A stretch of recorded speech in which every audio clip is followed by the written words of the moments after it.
This DVD is about how to calibrate a thermometer.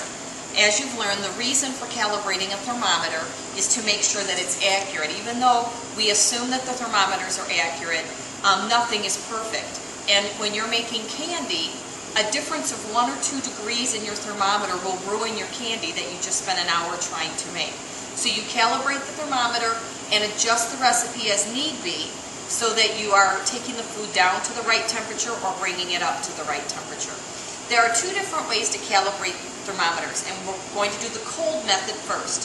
So to do the cold method, you get a container full of ice, as I have done here, and you add water. The amount here does not matter. Okay? And we're going to let that set just a second here so it can get nice and cold, and then we're going to put the thermometer in. You want the thermometer in the middle of the liquid, and then you will read your thermometer. So right now, the thermometer reads 73, and we're going to put this in, and it should start dropping, and we're at 46, 39,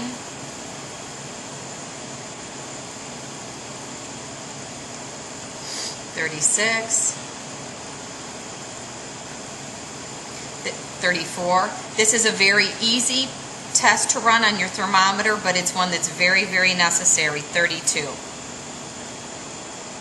And it's staying there, so we are good to go with the cold end of the thermometer.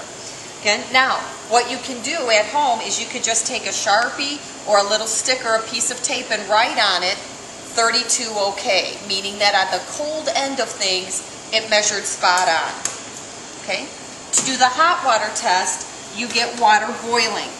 Now, the quickest way to boil water is to put it in a pan with the lid on high. I'm going to hold the thermometer here so you can see it, and it just fogged up from the steam. Again, you want the probe of the thermometer in the middle of the water. If it's too close to the surface, you could just be having it in air bubbles, and if it's near the bottom, you actually would be testing the heat of the pan instead of the heat of the water. So it looks like we're already at 199.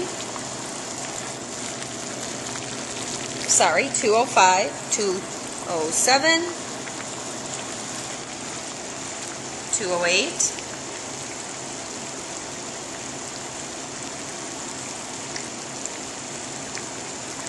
210. Now, back to 2. Yeah, there we go. An easy way to remember that water boils at 212 is Leiden is district 212.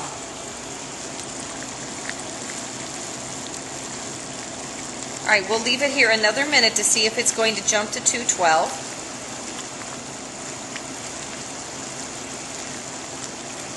But right now it looks like it is stuck at 210. So what we will do, and I will turn this off so we don't need to keep boiling it, is we would take a piece of tape or something and write -2. So on your recipes, if it said bring your sugar syrup to 248, you would subtract 2 and go to 246 because this read 2 degrees down. So I'll review that one more time. It was supposed to say 212, but it said 210. So that is subtracting 2. So from all of your recipes, we would subtract 2. Every thermometer is different. I could go open a brand new one of these, and exact model, exact everything, and it could read 212 with boiling water. So you need to check every thermometer, and again, if you mark the back of them, then you don't need to do it every single time you cook. All right?